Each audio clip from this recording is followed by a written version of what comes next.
wa chuo kikuu, upate pesa za kwenda kutembea kama unataka kwenda kutembea, sinema, na chakula tunakula pale pale kwa gharama ya serikali.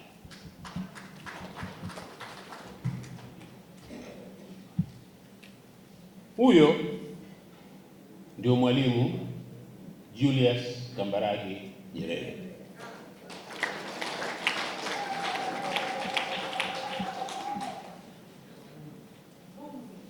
Lakini marehemu baba wa taifa alikuwa na maono gani?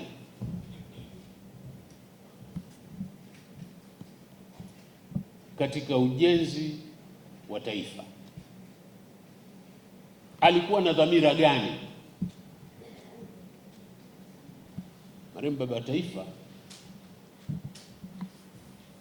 alikuwa na dhamira ya kujenga taifa huru lenye heshima na kuheshimika, linalojitegemea na lililo shirikishi na jumuishi,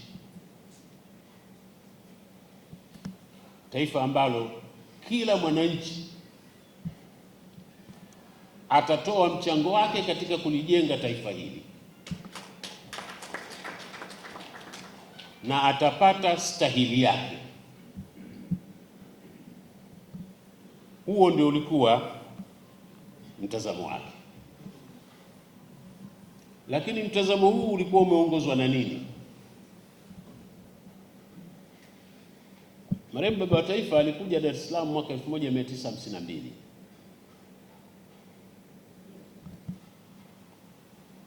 Alikuwa mgeni, alikuwa mjui mtu, isipokuwa alikuwa yuko karibu, alikuwa anamfahamu sana marehemu mzee Joseph Kasela Bantu, ambaye walikuwa wanafundisha wote Tabora. Marehemu mzee Joseph Kasela Bantu alikuwa anakaa Temeke kule kwenye quarters. Akamuuliza Joseph, hapa kuna Tanganyika African Association, nani wanakiendesha chama hiki? Sema subiri, nitakupeleka.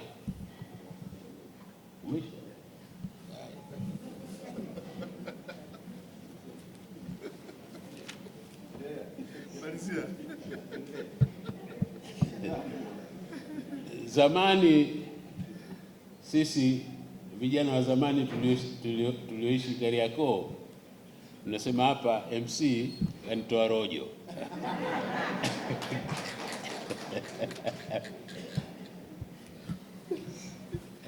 Ndugu zangu wa Saigoni wanajua, na mimi mwanachama jamani wa Saigoni, hawa viongozi wangu.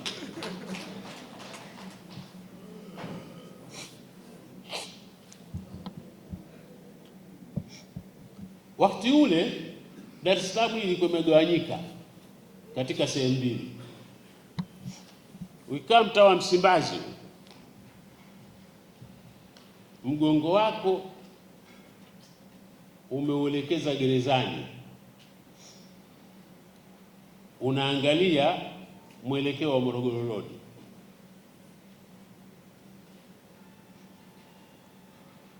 Kushoto mpaka leo kunaitwa Mission Quarter.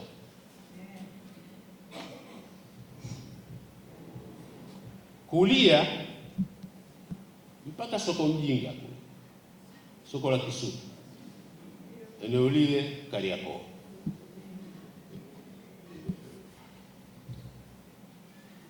Huku Mission Quarter walikuwa wanakaa watu wenye madhehebu ya Kikristo, na huku walikuwa wanakaa watu wenye madhehebu ya Kiislamu.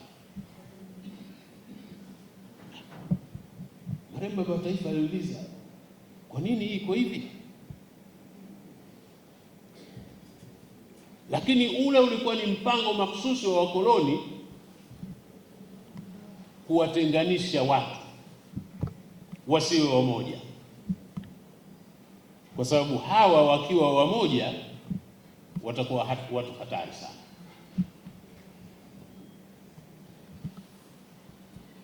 Juhudi zilifanyika za makusudi kuwaunganisha Watanganyika wote bila ya kujali dini ya mtu, kabila ya mtu, au madhehebu ya mtu, au rangi ya mtu. Na hili lilifanikiwa kwa kiasi kikubwa sana.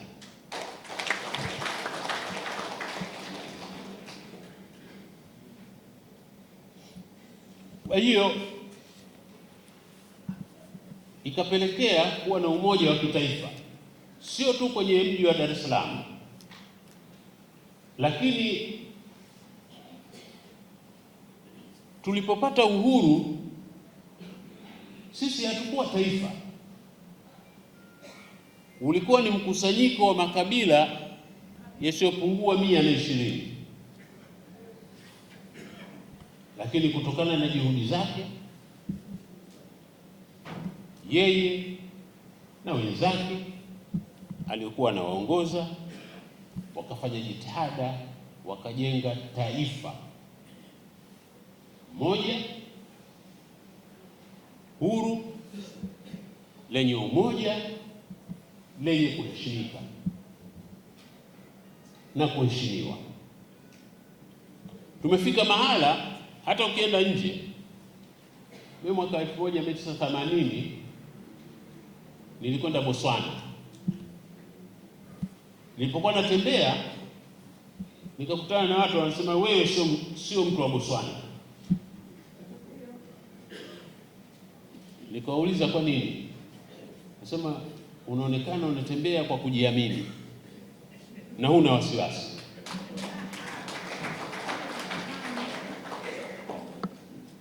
Nikamwambia mimi ni Tanzania. Akasema, tulidhani hivyo, tulifikiri hivyo.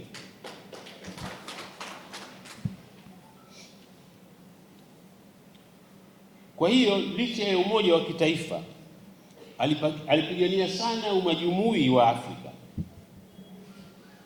Na tulipokuwa tunaelekea kupata uhuru, na nchi hizi jirani za Afrika Mashariki zilikuwa zinaelekea kupata uhuru, marehemu baba wa taifa alikuwa tayari kuakhirisha uhuru wa Tanganyika ili Tanganyika, Kenya na Uganda zote zipate uhuru mwaka mmoja, ili tupate uhuru tukiwa kama taifa moja la Afrika Mashariki.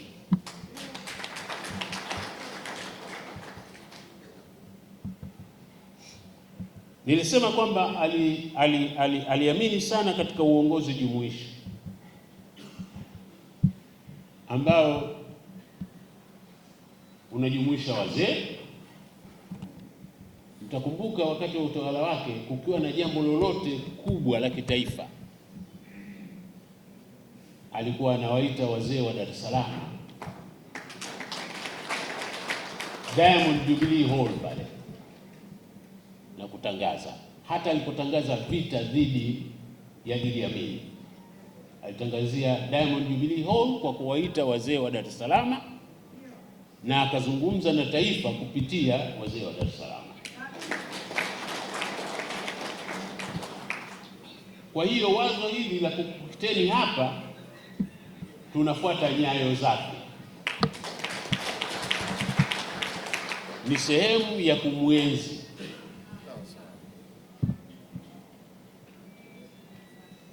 Aliamini sana katika mchango wa wanawake katika kuleta chachu na hamasa katika kupigania uhuru.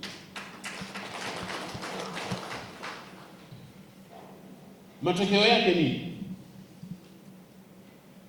Matokeo yake ni Dr. Samia Suluhu Hassan.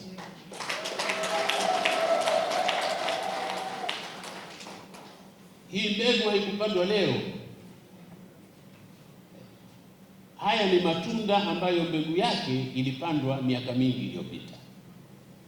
Na kama mkiangalia, mkipata bahati ya kuona picha za marehemu baba wa taifa, siku za mwanzo za kupigania uhuru, utamkuta kuna picha moja maarufu sana wakati anakwenda Yuno mara ya kwanza. Amepiga picha na kina mama watatu au wanne. Kuna Bibi Titi Mwande, kuna Bibi Chiku binti Saidi Kisusa, kuna Bibi Mwamvua na kuna Ruslan.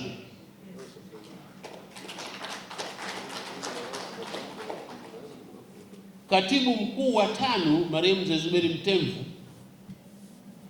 alikuwa ni mdogo wakati ya miaka 24 na 25. Alikuwa katibu mkuu wa tano. Kwa hiyo aliamini katika nguvu za vijana, lakini aliamini vile vile katika kushiriki katika mchakato wa kisiasa. TANU iliingia kwenye mtihani mwaka 1958. Mtihani huo unajulikana maarufu kama kura tatu.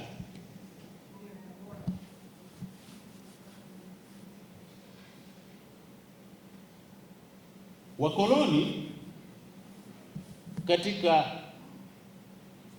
njama yao ya kutaka kuendelea kututawala wakasema zitapigwa kura tatu: ya wazungu, ya Waasia na Waafrika.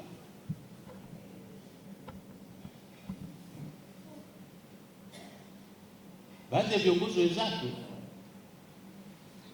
na wazee wa Dar es Salaam wakasema haiwezekani, tusishiriki uchaguzi.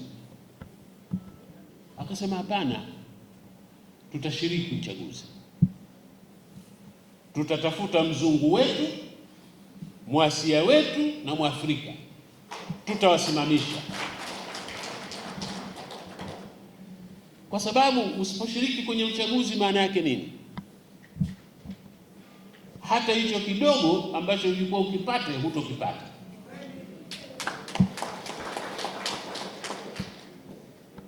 Kwa hiyo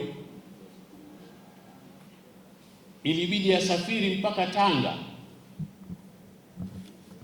kwenda kuomba kuungwa mkono. Alikutana kule na wazee ambao walimuelewa, wakaja hapa wakawashawishi wazee wenzao, wakenda Tabora, ikajengwa hoja, tukakubali kuingia kwenye kura tatu, na TANU ilizoa viti vyote. Ndio wakapatikana akina Derek Bryson, akina Amir Jamal, akina Amir Kasa. Walikuwa Wahindi lakini ni Wahindi wa TANU. Wazungu wa TANU. Na Waafrika ndio usiseme tena. Nimejaribu kusema kwa urefu. Mwenyekiti kanipa jaba.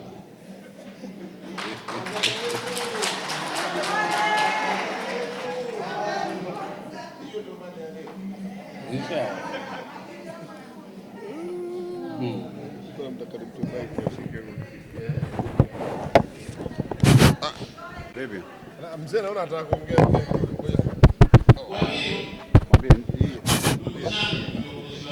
Kwa nyingine kwa. Kati nyingine.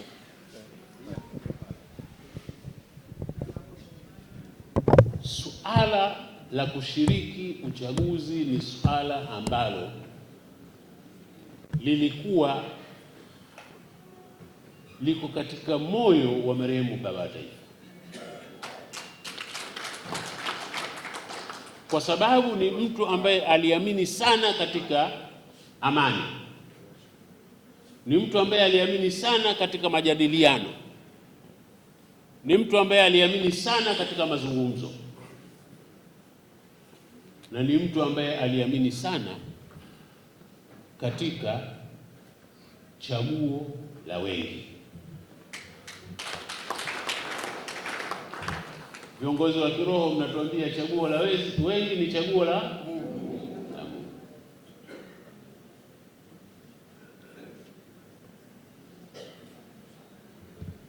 Katika kumalizia, mimi ninakuombeni wazee wenzangu, sisi hatukuzaliwa hivi hivi, hatukuzaliwa wazee.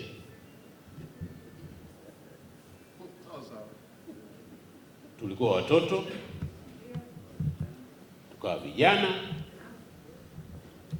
tukawa watu wa makamu, sasa hivi wazee.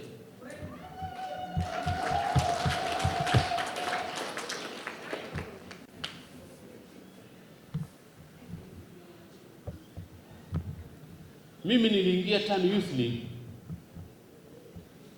umoja wa vijana wa TANU, mwaka 1966 nikiwa kidato cha pili shule ya sekondari Minaki,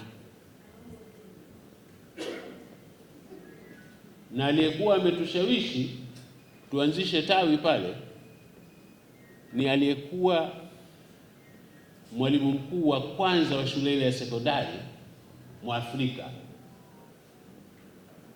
marehemu Balozi Edward Fumbwe Mhina.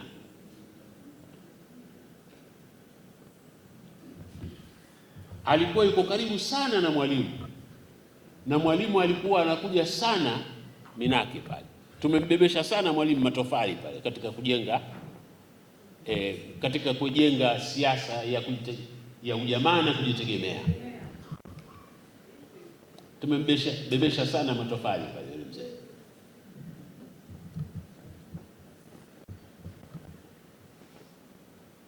Viongozi, marehemu baba wa taifa alikuwa rais wa nchi hii akiwa na miaka 39. Hakuwa mzee, alikuwa kijana.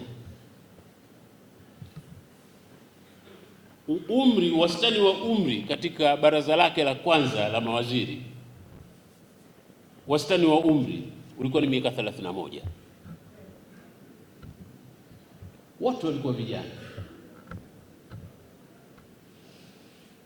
lakini hawakuyafanya haya tunayoyaona kwa baadhi ya vijana wetu wa leo.